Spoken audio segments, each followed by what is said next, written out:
Everyone is working very hard on the assignment. I hope that things are going okay. Today we're going to, unless there are some burning questions, we're not going to talk much about the assignment. We'll instead talk about file systems. And as I said yesterday, my major goal, my main plan for today is to talk about exFAT. And I want to get to the point of you being able to start working with exFAT. Your lab next week is going to be starting to work with exFAT to check to see that an exFAT formatted volume is consistent. So you'll be given some volumes. You'll have to check certain parts of the file system to make sure that they are consistent. And then the last assignment in this course is reading an exFAT formatted file system. So you'll be going through the process of reading the data structures and extracting files from this file system, and it's given to you as a file. And by the end of today, what I'm looking for us to be able to do is to be able to start to do that. So to get a good sense of what the overall structure of this file system looks like, how files are encoded in the structures of this file system so that you can start to do that stuff next week. So by the end of today's lecture, what I am hoping for you to be able to do is to describe how a specific file system is implemented. You should generally be able to describe how VSFS is implemented, how it's structured. You should have this idea of inodes. You should have this idea of a tree structure that represents the relationship between files and the data region and blocks. And then today we'll do the same sort of thing, but with exFAT. And you should be able to show how common file operations are performed in terms of manipulating a file system's data structures. So what I'm looking for us to be able to do in terms of exFAT for now is to know what the data structures are in an exFAT formatted file system, and then begin to think about the kinds of things that we're going to have to make changes to as we do things like open a file and write a file and read a file. What kinds of data structures are we going to have to refer to? To start, though, I thought we would have a little bit of a quiz on VSFS and its data structures. So I'm looking for you in these questions to be able to try and answer some questions about what data structures need to change in terms of VSFS and common operations that we might do to a file system.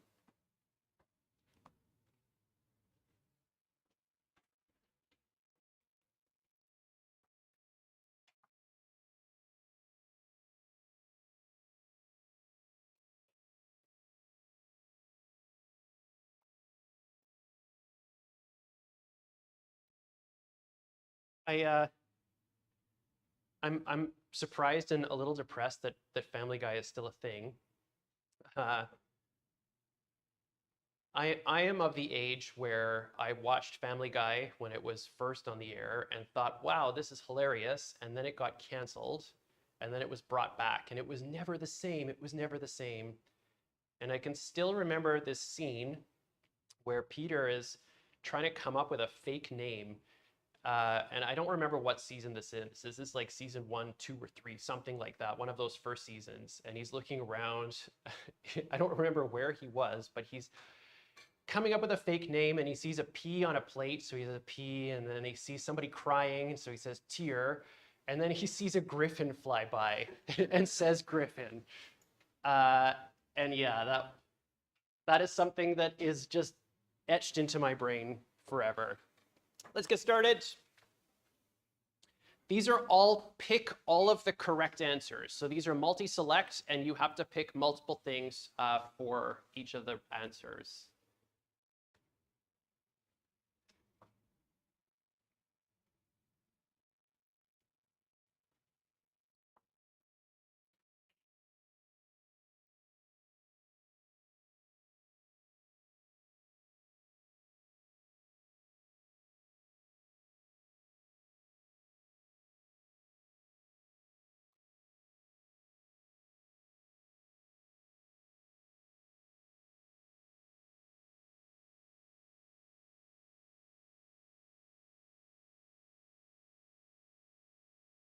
Okay, good. I'm happy to see that. So to put this in terms of system calls that might be made, the system calls that I'm talking about here are open for creation, write, add some data to a file, and then close. I finished with the file, so I want to close it. The inode table is definitely going to be modified because we need to add a new inode to represent the file that we just created. So open for creation inserts a new inode into the inode table. Because we're adding a new inode, we have to modify the inode bitmap. We have to say that this new inode that I've added into whatever spot in the inode table it is, it's used now, so you can't use this inode for other files. And the data bitmap is going to be updated because we're adding data for a file to the data region of our file system. So our inode is going to have some direct pointers and maybe some indirect pointers, and it's going to point at parts of the data region, so we have to mark those data blocks as used. It's conceivable that a super block might be updated, but I'm going to say that in terms of what we know about the structures, it's unlikely for it to be updated here.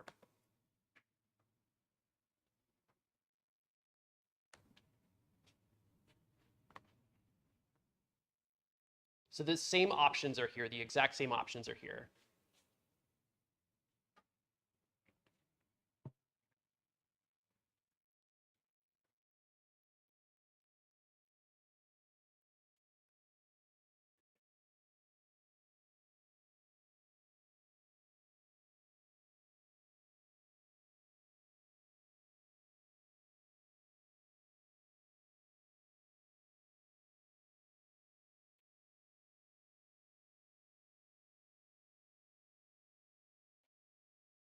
Okay, okay. Oh no, this is a terrible mistake. I'm sorry. Oh no, I'm sorry. The data bitmap would definitely be reflected. You're right. Oh no, I can't fix it now. We're in the middle of it. I'm just going to give you thumbs up because I could tell that you answered that. The inode table is definitely going to be updated. When we delete a file, we're going to remove that inode from the inode table. The inode bitmap will also definitely be updated. We've deleted a file, so we're removing that. The data bitmap would also definitely be updated. The bitmap would be updated. Big thumbs up. I'm sorry you don't get on the podium if that wrecked you, but big thumbs up, yes. The data bitmap would be updated. The data blocks probably wouldn't be updated or may not be updated. We don't necessarily have to go through and zero the data in the file system after we've deleted it. It's not necessary for us to do that, but we could. Oh no, I'm sorry. Okay, here's the last one, and I hope that I've picked the right options here, and you can feel free to throw fruit at me if you have it.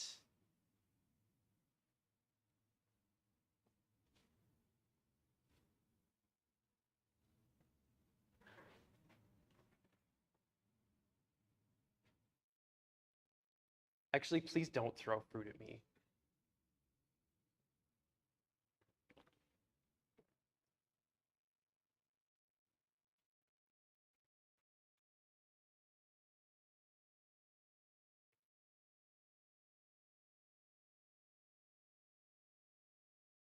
Okay, so we've got an existing file. The inode for the file already exists. We don't need to allocate a new inode. So the bitmap here is only going to be ever referred to if we're going to add a new inode or we're going to delete an inode. In this case, we have an existing file. We don't care if there's an inode entry or not that we can use or delete. We don't care about that. The inode itself and the inode table will be updated. The specific inode for this file will be updated because we're going to be adding either to the direct blocks for this file, the direct block pointers, or we're going to be adding an indirect block pointer to this thing. The data bitmap would definitely be updated. We're appending to this file, and we're going to assume that we're appending something that's bigger than a single block. So we're going to add extra blocks to this thing. So the data bitmap would also be updated. Okay, we're good. Yeah. There's one inode per file. There's exactly one inode per file. An inode can point at many blocks, many data blocks, but a file only has one single inode attached to it. Yeah. All right.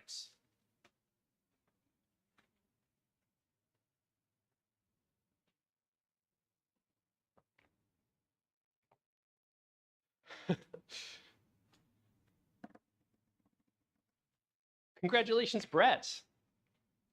Actually, I don't know. Congratulations, Brett. Congratulations, Brett. Actually, yes. Congratulations, Brett. Yes. Okay. So when we're talking about which data structures are being modified, so this learning outcome here, describe or show how common file operations are performed in terms of manipulating a file system's data structures. The kinds of things that I'm thinking about here are, what do system calls do to the data structures of the file system? Open is going to refer to the inode table. We're going to try to find something that corresponds to the path that we've got, and it may change the inode table, and it may change the bitmap, the inode bitmap. System calls like write are going to possibly change the data region and change the data bitmap for a file system. Okay, so let's take a look at the exFAT documentation, and I'd like to draw a picture of the overall structure of exFAT, so like a high-level volume overview of what this stuff looks like, and then start to take a look in detail about how you would get files out of this file system. I'm going to be really honest with you. This is going to be a little dry. It's going to be me stepping through the description of a diagram, but I want to make sure that we are all on the same page in terms of how this file system is structured so that you can get stuff out of it when you're needing to get some stuff out of it. When I'm thinking about file systems, when I'm thinking about starting to figure out how to interact with a file format, because that's kind of basically what this is, exFAT here and file systems in general, it's a file format. ELF is a file format. That COF, that Windows PE file, those are file formats. The difference between file systems and formats like ELF and COF and Windows PE files is that this is usually put directly onto a disk as opposed to in a file. The things that you're going to be working with for Lab 3 and Assignment 3 are files. They will be files that have an exFAT file system in them. But if you have a Linux system, or if you have a Mac OS system, I guess, if you've got admin access to it, you should be able to plug an exFAT formatted USB drive in, and your code should work on that. You need to have root access so that you have permissions to read that device, but you should be able to do that. Like I said last class, I think that this is a really well-written piece of documentation. It is really long. It's really, really long, but it's fairly well structured in terms of what's going on. Everything that you need to know about the exFAT file system is in this document. Everything that you need to know about the exFAT file system, including things like offsets into where you should be going to find information, are in this document. Let's take a look. With VSFS and EXT, we had some major data structures. I'm going to scroll down here to this volume structure, and then I'm going to pop open my diagram here for VSFS. In VSFS, we have blocks. We've got stuff on drives. We're putting this on drives, but we're referring to blocks for our file system. VSFS has the first block being this thing called the super block, and it had metadata about the file system. After the super block, we had these bitmaps. These are called allocation structures. These are being used to very quickly tell us whether or not one of these structures, one of the things that these structures refer to is used or unused. Then we had this thing called the inode table.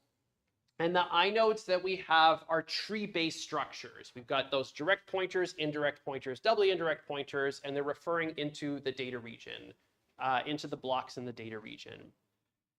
We're going to find all of these things approximately in exFAT, but they're going to have different names. They're going to have different names because, well, I don't know. To be fair to the FAT file system, FAT came before ext did, so I'll give it credit for that. The volume structure, this is table 3, this is section 2. This tells us about the overall structure of the file system and where different parts of the file system are. Where VSFS covers everything in blocks, all of VSFS is blocks. Part of exFAT is sectors, and part of it is clusters, which is what effectively the same thing as blocks, something that has several sectors in it. The first set of things in this volume structure are measured in sectors. Sector here is going to be 512 bytes, especially for this main boot sector, and then we'll be able to see a little bit more about that. But we've got this thing called the main boot sector. We have this thing called main extended boot sectors, OEM parameters, reserved, boot checksum. We have this thing called a backup boot region, which contains exactly the same thing as the main boot region. We have something called the FAT region, and we have something called the data region. I want to go through the process of taking this table, so this is table 3, section 2, and making a diagram that represents the layout of these different things, kind of in a linear array-like structure. So let's start doing that. I'm going to label this diagram the exFAT high-level volume structure.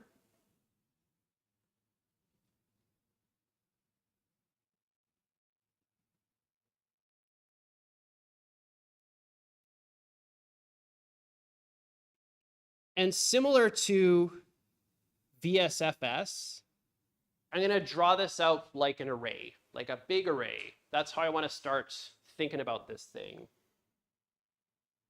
My big array here starts at sector 0.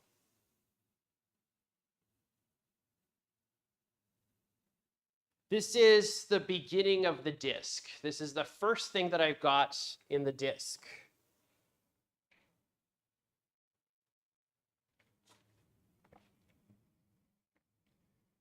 Everything in this first section is measured in sectors. And the very first sector, this one sector right here,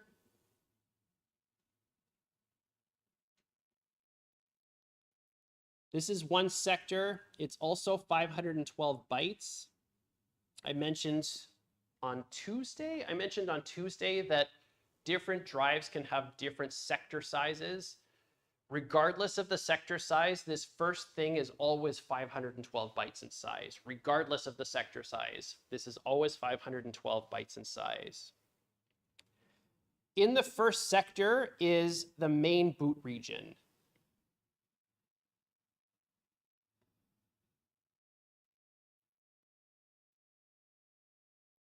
The main boot region has metadata about the file system. In terms of what we're thinking about with VSFS and exFAT, the main boot region is the same thing, the same idea as the super block.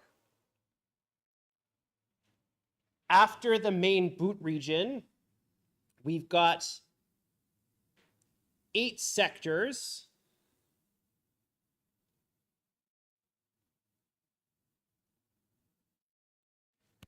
And these are the extended boot sectors.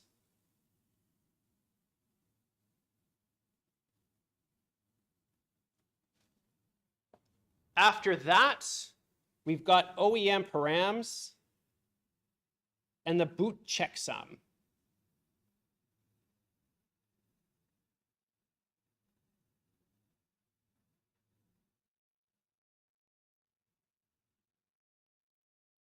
These are each 1 sector in size.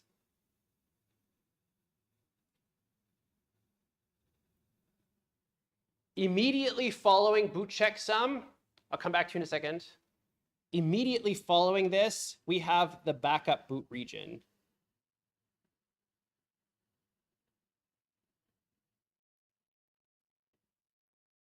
And the backup boot region is a complete copy. It's a complete copy of the main boot region.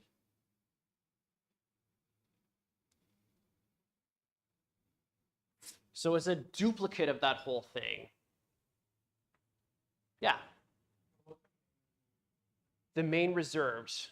Let me pop over to this. The main reserved here and the backup reserves. You're right, thank you. The main reserved, the backup reserves. I'm going to answer that question by saying that the only thing that, that you and me care about in this file system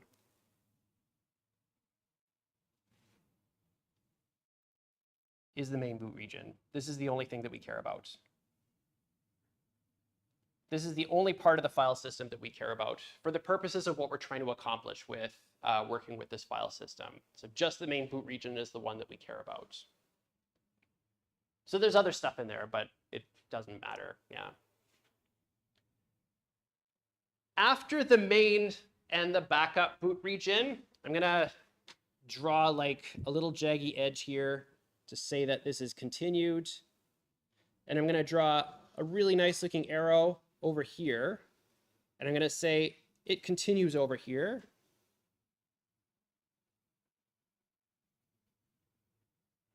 After we have this whole boot region stuff, we have this region called the FAT region, the FAT region. This consists of n sectors,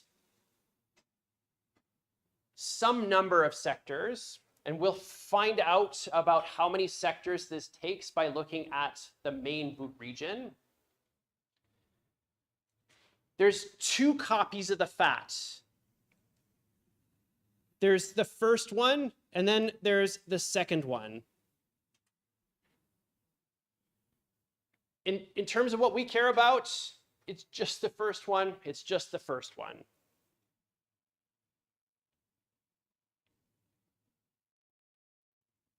We only care about this one.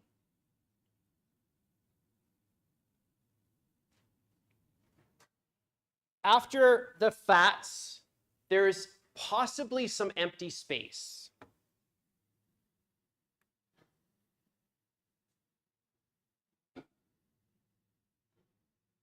This is optional. It may not be there.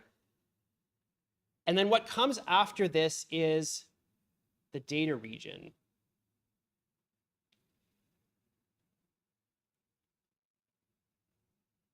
And I'm going to say that this just kind of goes off to infinity here. This goes off to however big your disk happens to be, however big the volume happens to be.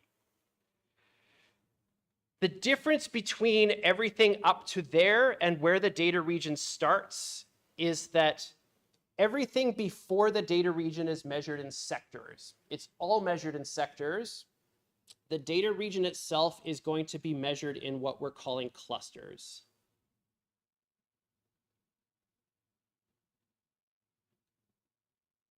These are clusters, and clusters can have 1 or more sector.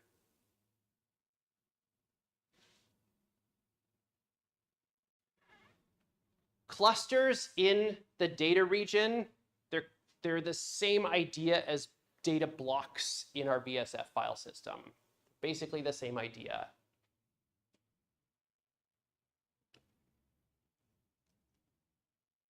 Let's take a look at the main boot region. I want to look at some of the properties of the main boot region. And then we're going to start taking a look at how the file allocation table works. And we'll start looking at what the data region looks like for specific properties of files and stuff that we might have in this thing. So I'm going to pop back to the documentation now. This document, like I said, is really good. There's a lot of links and stuff, which is great. We're going to be taking a look now at section 3.1 here. So this is the main boot sector. The main boot sector has a bunch of stuff in it that is related to kind of like bootstrapping this whole file system.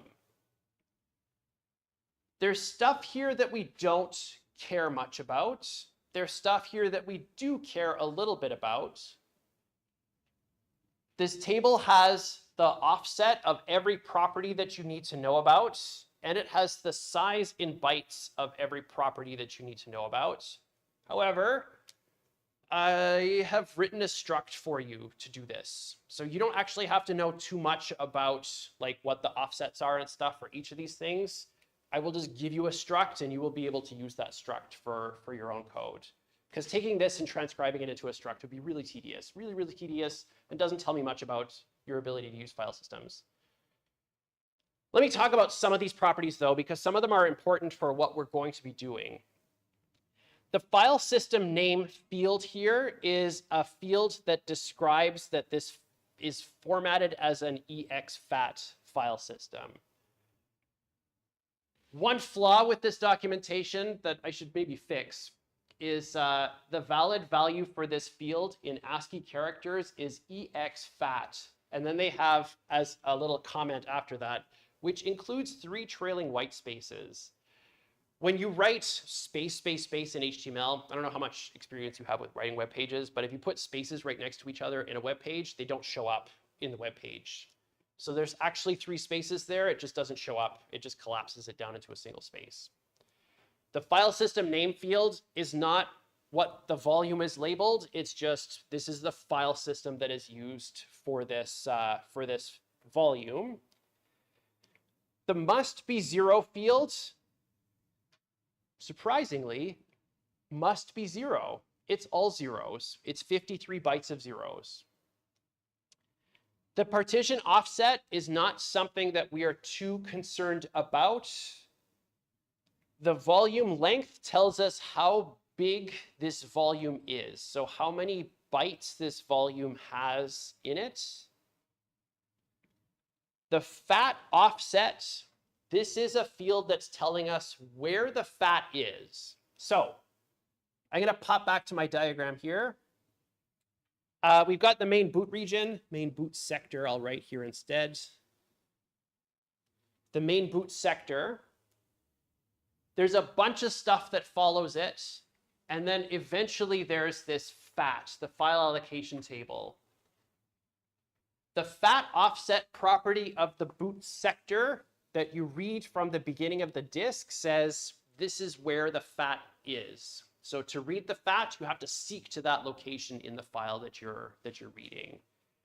The FAT length tells us how big the FAT is, how big the file allocation table is. The cluster heap offset and the cluster count fields. The cluster heap offset is where the data region starts, where the cluster heap starts. And there's a nice formula here that tells you how to find that offset. This is where you have to seek to start finding the data for files and the data for directories in this file system. The cluster count field tells you how many clusters there are in the data region.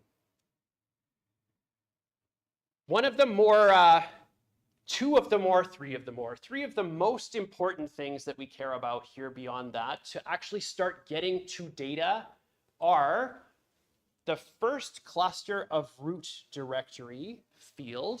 This is how we're going to find like the root directory. So we open up Windows Explorer, we go to C, and then the directories that we see in that, that's the root directory of this file system. The main boot sector tells us which cluster in the cluster heap is the root directory. The other 2 things that we have to care about are these 2 fields, the bytes per sector shift and the sectors per cluster shift. I'm going to click on this bytes per sector shift. Bytes per sector shift is a field that's going to have values that look like they're kind of small. So like 9, at least 9, it says that it must be at least 9. It's going to have a value of 9, and it's going to be at most 12.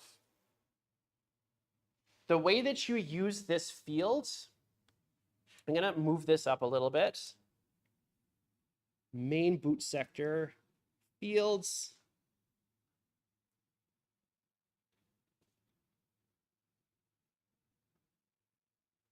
The way that we're using this offset, I want to write down the right name, bytes per sector shift.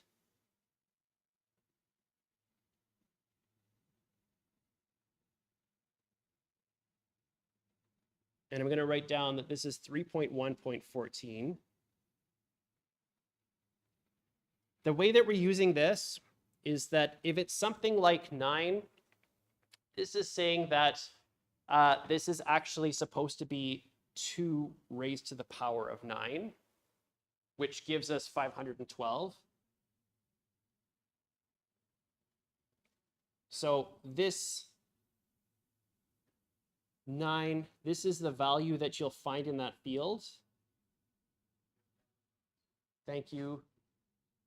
Thank you, thank you. 9 here is the value that you'd find in this field.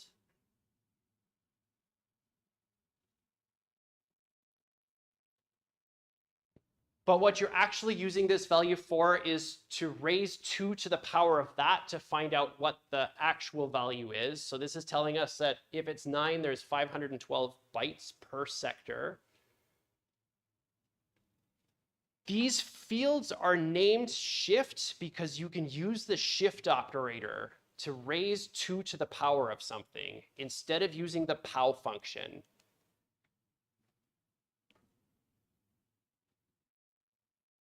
Please don't use the pow function. You're going to have to like go through the process of casting back and forth between integers and stuff if you're using the pow function. Instead, do 1, literal 1, and shift it over by 9 spaces. And that will give you 512. That will raise 2 to the power of 9.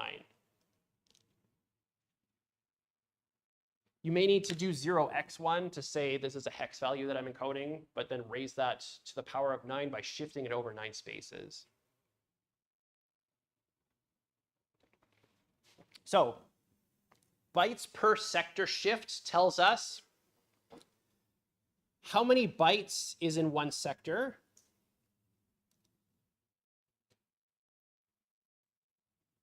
That tells us how many bytes is in one sector. And the other field that we're looking at here is sectors per cluster shift. And sectors per cluster tells us how many sectors are in each cluster. A cluster is 1 or more sectors. Sectors per cluster shift tells us how many sectors are in each cluster.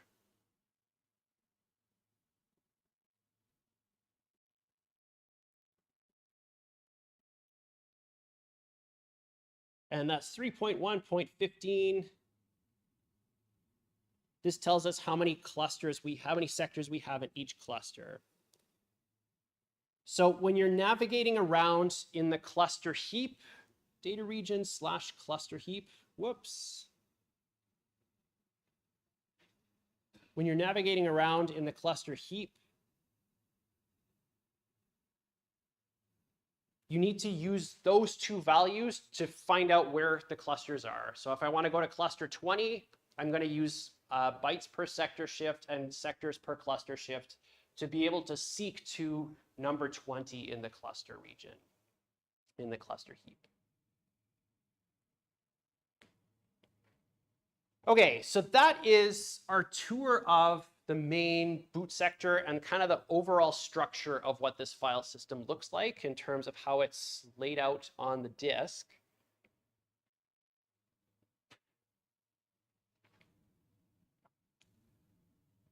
We're all okay with that? Straightforward so far? Good, good. All right.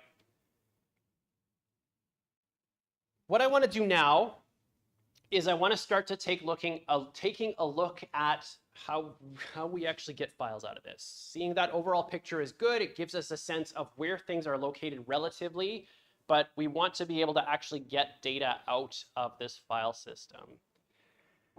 So I'm going to write a new title down here.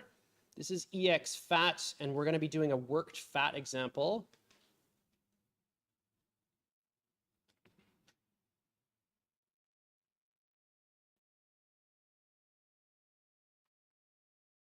The first thing I want to do is talk about data structures. Inodes are a tree-based data structure. We've got those direct pointers and then indirect pointers and then doubly indirect pointers and triply indirect pointers. The file allocation table is a list-based data structure. We're going to be building lists out of this rather than building trees out of this. We're able to encode tree-based hierarchical folder structures in this, but to get those folder structures out, we're going to be building linked lists to represent everything. We're going to be taking a look at the FAT itself. So if we're looking at that overall layout above, we're looking at the FAT. And I'm going to zoom in on this. When we're working with the FAT, we're going to think of it as a long array of stuff.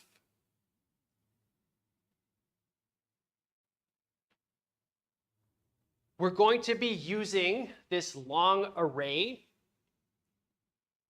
to build up what are referred to as cluster chains.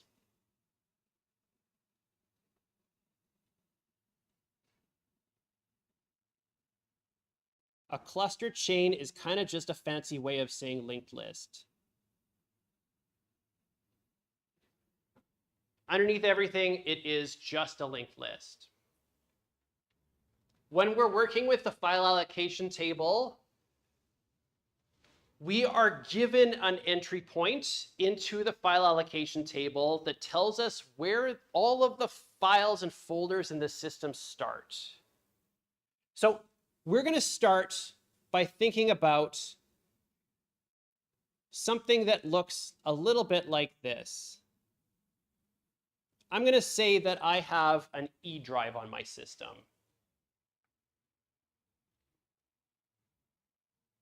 In order for me to find files and folders in this E drive, I have to start by looking at the first cluster of root directory.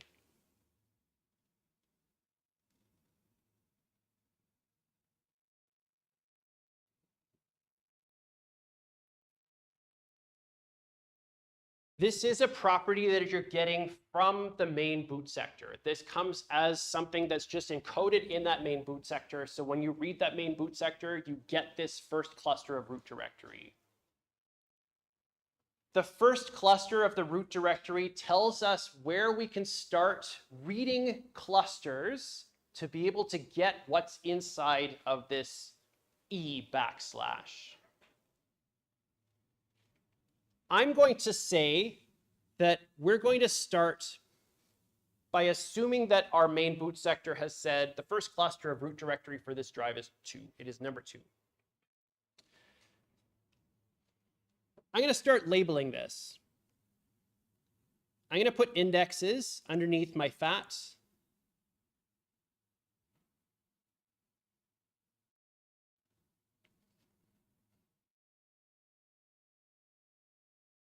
Add a couple more.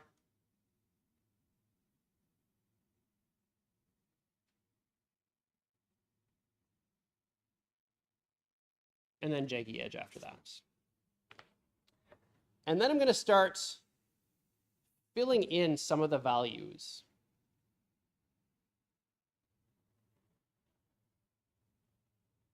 When we get a file system, when we get the FAT file system, it's going to have a bunch of values in the FAT to begin with.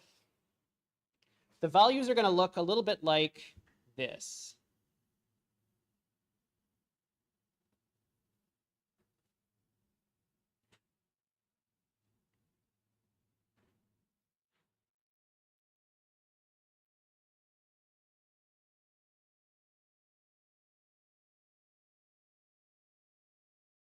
What I'm writing in here right now is a bunch of Fs. Those are a bunch of little tiny Fs.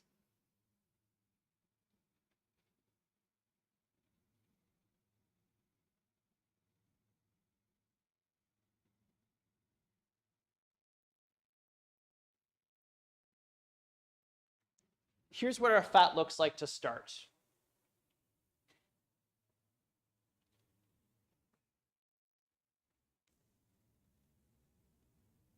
From the main boot sector, we've got that the first cluster of the root directory is 2.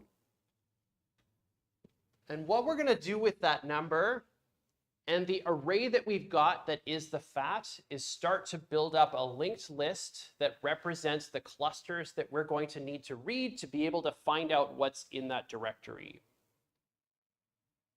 So we're going to start to build a cluster chain for the root directory, which is our E drive here. This is our E drive.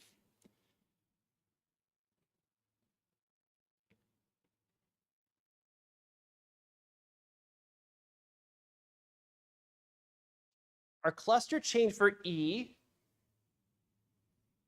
starts at 2. And so what that says is look in the FAT at position 2. The first cluster is number 2, so I'm going to add that to my list. Look at position number 2 and see what the value is here.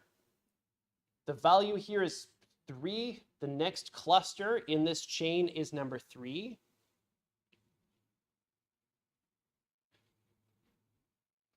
And then I follow that index. The next index that I have is 3. And at number 3, we have FFFF. FFFF 8 times says that this is the end of the cluster chain.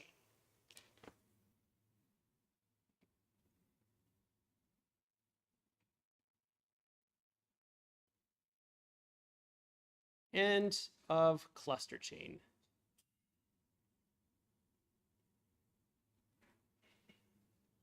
So we're building up a linked list using indexes in this array to find the value in the array, and then using those values as the next index in the list. And then looking at that index and taking its value and using that as the next index in the list. Until we find this FFFFF, which is a special value that says this is the end of the chain for this file. Once we've got this list built up, then we have to start going through the process of looking at the clusters themselves. We have to shift over to the cluster heap. We have to seek to the cluster heap, and we have to start looking at the cluster heap to figure out what is in that location. I'm going to start drawing my data region or my cluster heap as another big array. It's another big array of stuff.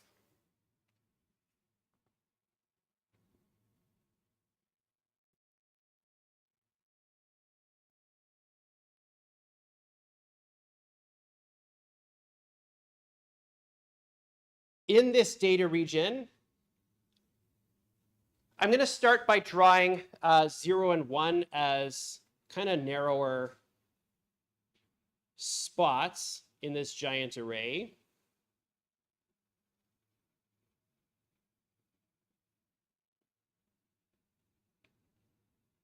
In this case, we don't really care that much about what's in 0 and 1. When you are actually working with the exFAT file system, you're going to find that the first cluster of root directory isn't always 2. Historically, if we look back at the FAT, so FAT12, FAT16, FAT32, the de facto first cluster of root directory was 2. Now it can be something else, and it often is something else. In this case, we're going to say there's nothing in 0 and 1. They're just left as unused. After that, we've got clusters 2 through 8. I'm going to draw 2 through 8 here.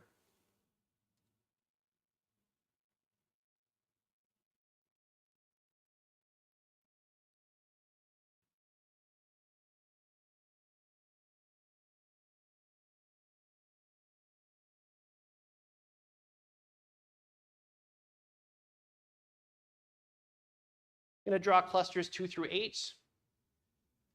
And we're going to use this chain that we just built to start looking at cluster 2. Cluster 2 is the first cluster that's in our cluster chain. That's the first place that we need to look to find information about what is in this folder structure. I'm going to pop back to the documentation. We've gone through the process of building up a cluster chain, starting at the first cluster of root directory. So order of operations here, we read the main boot sector into a struct. We read the main boot sector into a struct. We refer to this first cluster of root directory. We find what the FAT offset is, and we seek to the FAT region where we start building up this chain. Once we've built up the chain, then we're going to seek to the cluster heap offset. We'll seek to the cluster heap offset, and then we're going to start actually interpreting what's in the cluster heap. The root directory in our file system, I'm going to scroll up here. The root directory in our file system is a directory. It's a directory. You know it's a directory. And therefore, when you're looking at the cluster heap for the root directory, you treat it as a directory. You know it's a directory. You can immediately start treating it as a directory. I'm going to go to section 6 here, the directory structure. In the data region is where all of the stuff that we need for interpreting what's in a directory is found. We use the FAT to build up that chain. It tells us which clusters to look at. Then we go to the cluster heap and start interpreting things. Everything that's in a directory in exFAT is what is referred to as a directory entry. There are different kinds of directory entries, but every part of a cluster is filled with directory entries when you've got a directory. So it's not file data yet. It's just going to have a bunch of directory entries in it that are used to tell you about what's in that directory. I'm going to go back and I'm going to go to directory entry definitions. There are a bunch of different kinds of directory entries. The ones that you are going to care about are the allocation bitmap, the volume label, file, stream extension, and file name. The rest of them are not something that we care that much about. The only ones that we're going to talk about today are the file, stream extension, and file name directory entries. You have to know what the volume label directory entry is because that tells you what the actual name of the volume is. So, you pop up this thing in Windows Explorer and it says, this is my movies or my pictures or something. That's where that is. The allocation bitmap, this is that allocation structure. This is the same thing as the data bitmap in VSFS, except it's for clusters as opposed to for blocks. So we have got a cluster chain that takes us to cluster number 2. The next cluster in the chain is cluster number 3, and then that's the end of the cluster chain for the root directory. In a directory, we're going to have what are called entry sets. I'm going to write this down, directory entry sets.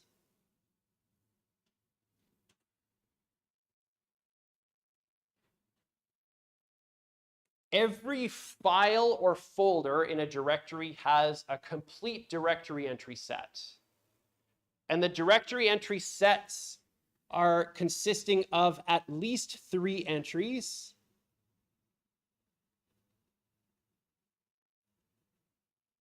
And this is in section 7.4 of that document.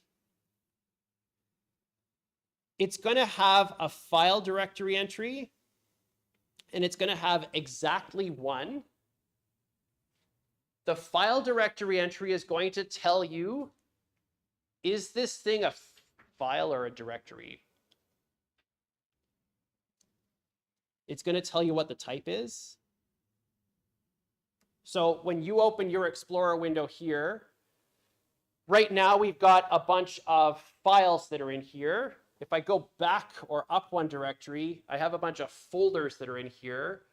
Each one of these is going to have an entry set that's attached to it. And the file directory entry will tell us, is it a directory or is it a file? Immediately after the file, or at least the next thing after the file, it may not be physically next to it, but it's next after the file, is the stream extension.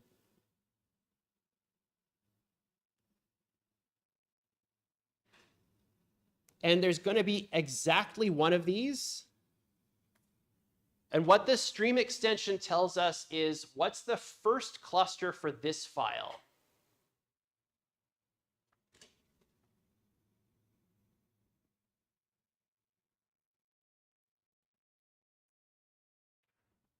So if I open up this folder structure here, and I want to find out where to start looking at my FAT to figure out how to build up the folder structure for lecture 14, the stream extension here would tell me what's the first cluster in the cluster chain for that file or for that folder. And then the last thing that's in here is the file name.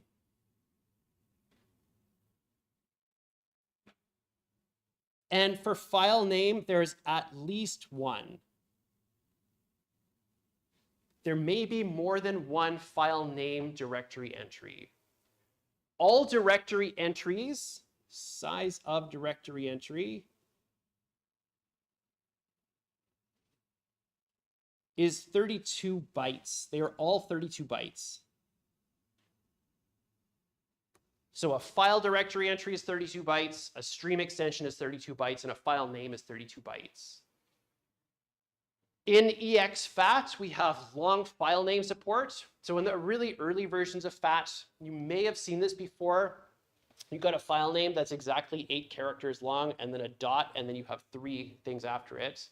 The way that you might have seen this before on Windows, if you're using Windows, is sometimes you'll see names that are formatted like all uppercase and then tilde and then dot and then something after it. That's taking us all the way back to the original versions of FAT. With exFAT, we have long file name support. We can have file names that are more than 8 characters. These 32 bytes, where we've got at least 1 of them, is where that file name is encoded. So there might be a bunch of them right after each other, and they're all going to have the complete contents of the file name. So let's start decoding the root directory for this cluster chain that we've built up. I'm going to close this for now. We've got the cluster chain for E. It starts at number 2. We'll take a look at what the entry set is going to look like in this cluster for that directory. I'm going to say here that there's the file directory entry. I'm going to use a different color pen.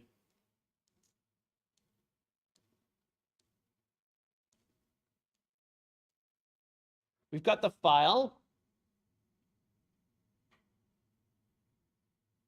And in this case, it's of type file. After that, we've got the stream extension.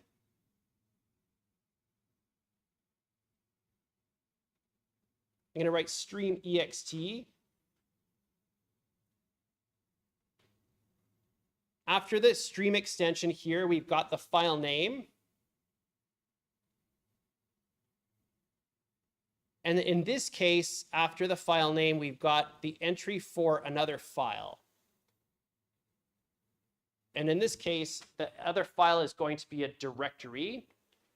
The directory is going to start spilling into the next cluster. So we filled up this first cluster. The next entry for this entry set, it's always going to be file stream extension file name. The next entry for this entry set starts in the next cluster. In this case, it's going to coincidentally be the next physical cluster, but it's not required to be the next physical cluster.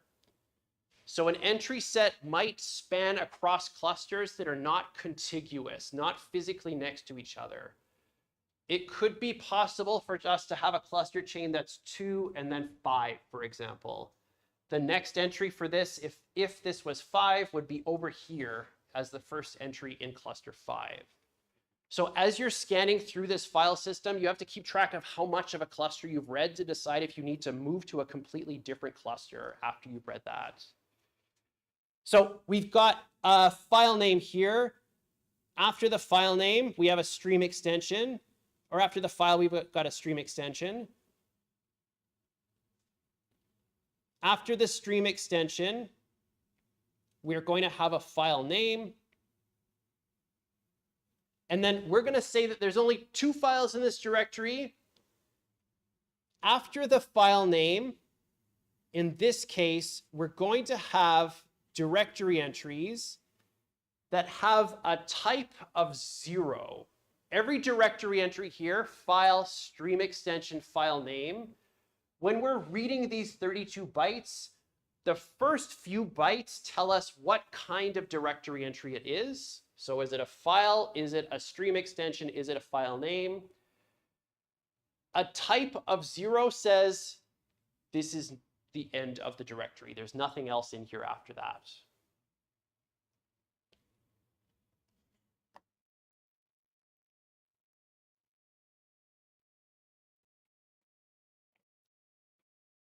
So we're reading through this. I'm going to move this down just a little bit.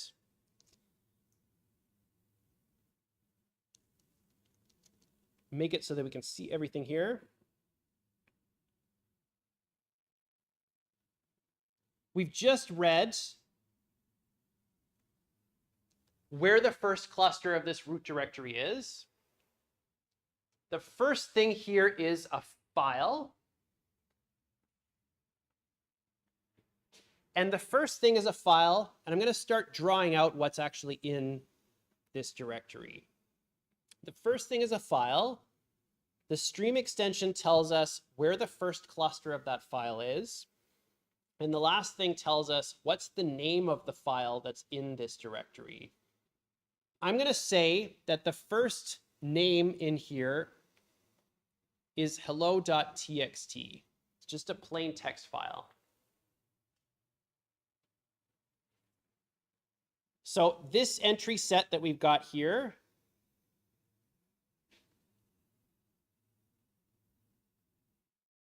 corresponds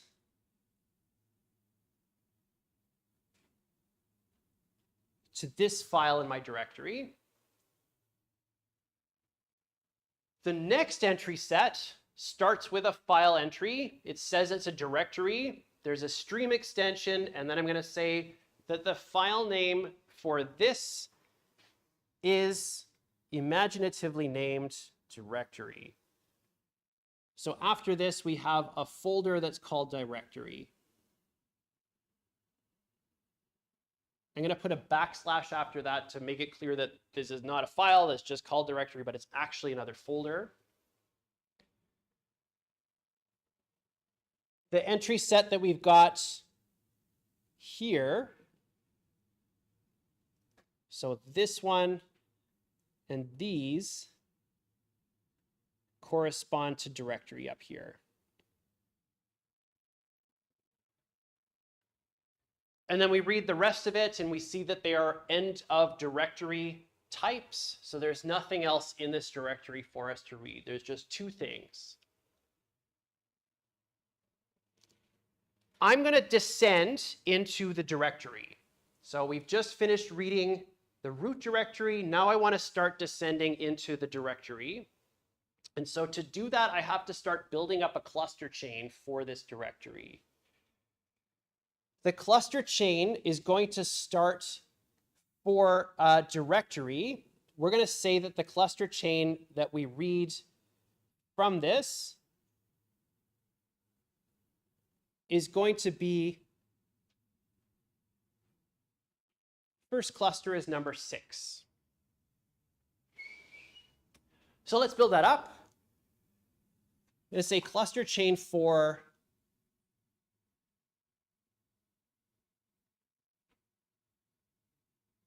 directory. The cluster chain for directory. Sorry, I made a mistake here. This is 5. I'm going to write 5. The cluster chain for directory starts at 5.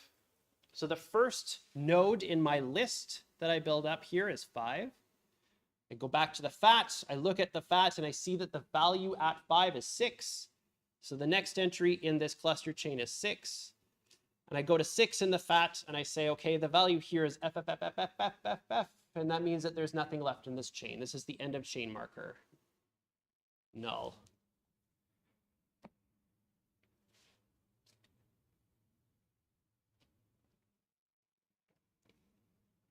When I read this directory entry set for the directory here, I know that it's a directory because in the file entry, it tells me that it's a directory. So I'm going to start going through the cluster chain here. I'm going to look at the clusters in the cluster heap, and I can interpret those as directory entries because what I've just read that from is a directory.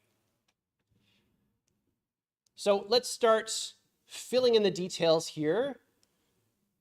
At cluster 5, we're going to start having another entry set. I'm going to fill in some lines here just to expedite this a little bit. And at 6, we're going to have an entry set.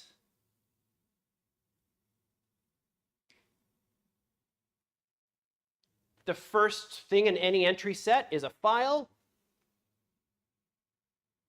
And in this case, the file directory entry is going to tell us that it's a file. We'll have the stream extension. And we'll have the file name.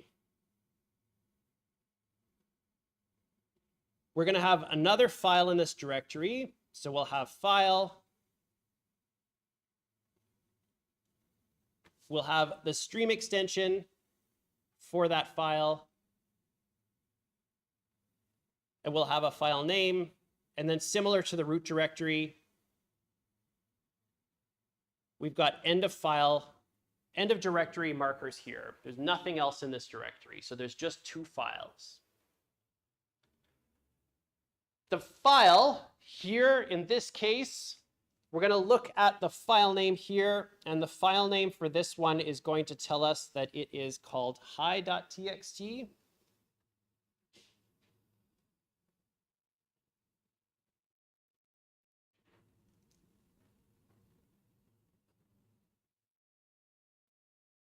It's called hi.txt.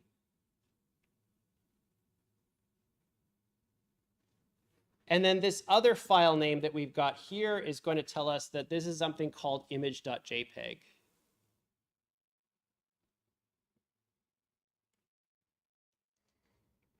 So what we've done now is we have reconstructed a folder structure. The entry sets that we've got here correspond to the entries that are inside of this directory.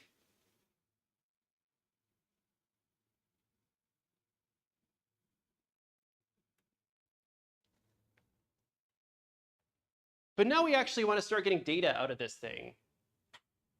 We can recurse through this and build up this structure and print out all the names of the files. That's what we got right now, but we actually want to get data out of that. So I want to start by taking a look at hello.txt. That's the name of a file that is in the root directory. In the root directory, we've got that entry set for hello.txt. And what hello.txt is going to tell us is that the first cluster for hello.txt, that's going to be in this stream extension right here. The first cluster for hello.txt is going to be cluster number 4.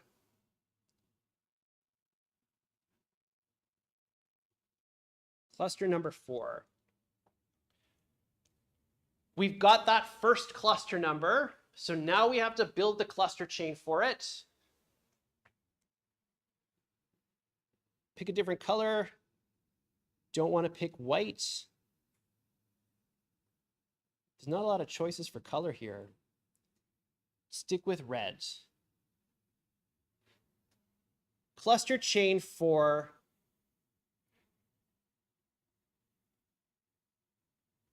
hello.txt.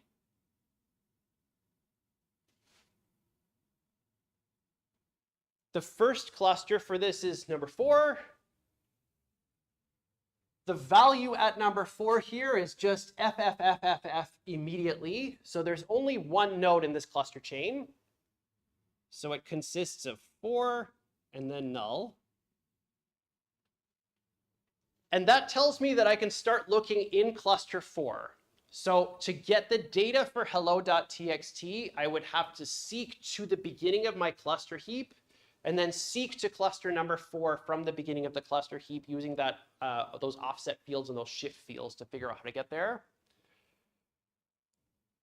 Once we're at cluster 4, this is going to be the actual contents of the file. So we're following a file directory entry that says that this is a file. That kind of implies that what's inside the cluster number 4 is just the string that's like hello world. The actual bytes that represent the contents of this file. I kind of want to do the same thing with image.jpg now. And I kind of want to do the same thing with hi.txt. For hi.txt, we're going to look at the entry set in cluster 5 here. So we built up that hierarchical structure. We're going to say that the stream extension for hi.txt says that the first cluster for this is at number 7.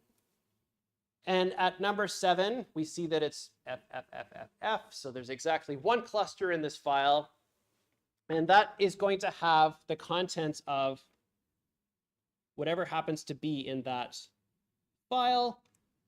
And I'm going to say that that's just hi. It's just a text file. The first bytes of this are just the text file.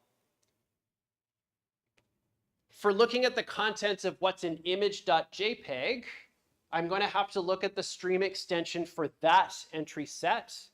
And the stream extension for this entry set says the first cluster here is number 8 for image.jpg. This is a big file. This is a really big file. And we can start doing this. I could go through the tedious process of like building up this cluster chain, but I think you can see it. I think you can see it. Start at 8. Build this chain of links up that has all of those values in it, all of those cluster numbers in it. And then to reconstruct the data for what's in image.jpg, I would start looking at cluster number 8. And what's in cluster number 8, the very first 2 sets of values that are going to be in here are going to be, this is a JPEG file. So JPEG has this magic number at the beginning of it that would be 0xFF and then 0x08. So this would be the signature for a JPEG file. Just these are the bytes that are in this file, the very first bytes that are in this file.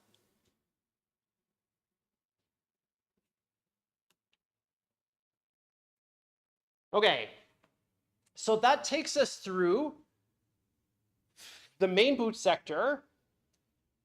The main boot sector tells us important information like where's the first cluster of the root directory, where is the file allocation table, how many sectors are in a cluster, and how many bytes are in a sector. Once we're able to find the file allocation table, and once we know what the first cluster of the root directory is, we can use that index into this file allocation table to start building up this linked list. We build up this linked list, and we use those indexes to refer to the cluster heap. The values that we have from the file allocation table, from our cluster chain, from our list, then tell us which clusters to look at to figure out where to find the directory entries for the root directory. And then once we've got that, we can kind of recurse down onto it. So when we find directory entries that are telling us that this thing is a directory, we can recurse down on that and do the same thing all over again. The same thing all over again.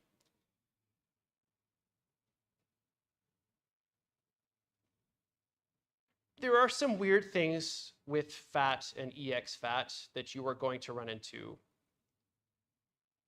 The first one is that I kind of said here that 0 and 1, we're just going to ignore them. The reality is that they don't exist. The first cluster in the cluster heap is cluster number 2.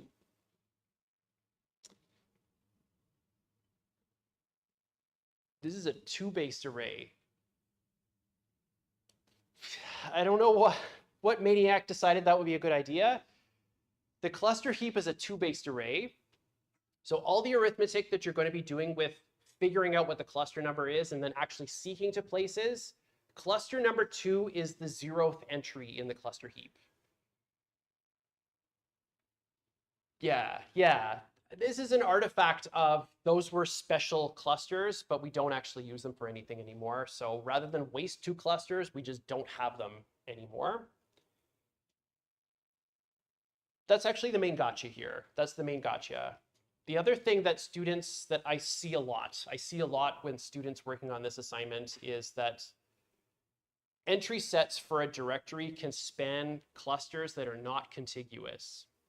So like I said, we might have the root directory being cluster 2 and cluster 5.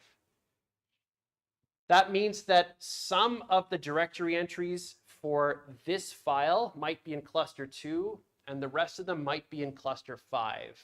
So you'll read half the set from one cluster, and then you have to seek to another cluster to read the rest of the entries for that directory. That really catches you when there happens to be 2 directory sets, directories that are physically next to each other but aren't the same directory. So there's entries in the next one physically, but it's not the same directory that you're reading.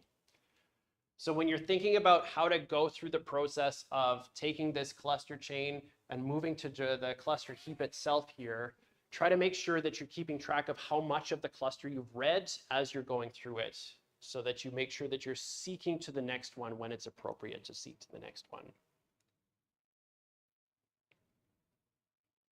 Okay.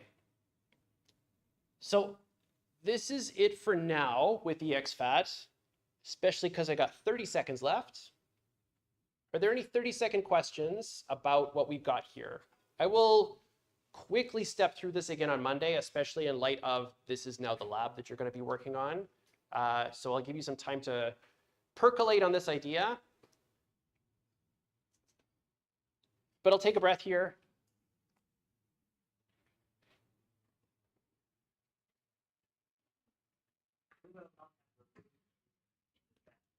A loop.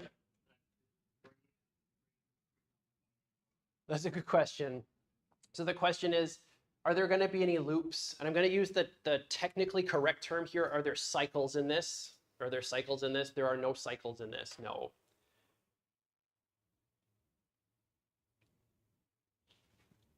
All right. Okay. I'm going to put this document up on the course webpage for you. I'm going to zoom back here. And then what we're going to do next week to give you a bit of a preview, I want to start looking at those questions again. I'm not going to spend a huge amount of time on those questions, but I want us to spend some time on those questions again. And then we're going to start looking at file system resiliency. So we'll look at the idea of journaling, and we'll look at the idea of RAID next week at the very beginning. Quick summary, different file systems are different. Different file systems are different. VSFS and ext, these are inode structured file systems. We've got structs, we've called them inodes. We've got a special spot for them at the beginning of the metadata for this volume. Inodes themselves are tree-based data structures, and the basic unit in VSFS and ext is this idea of a block. Every block may have one or more sector. With exFAT, we don't have a special place for these inode things, but rather they're scattered throughout the cluster heap. They are just in the data region. The way that we're building up, what we're building with FAT is a list structure, a cluster chain, and we're using the word cluster to describe the identical idea of what a block is in VSFS. I hope that you all have a great weekend, and I will see you on Monday. Bye, everybody.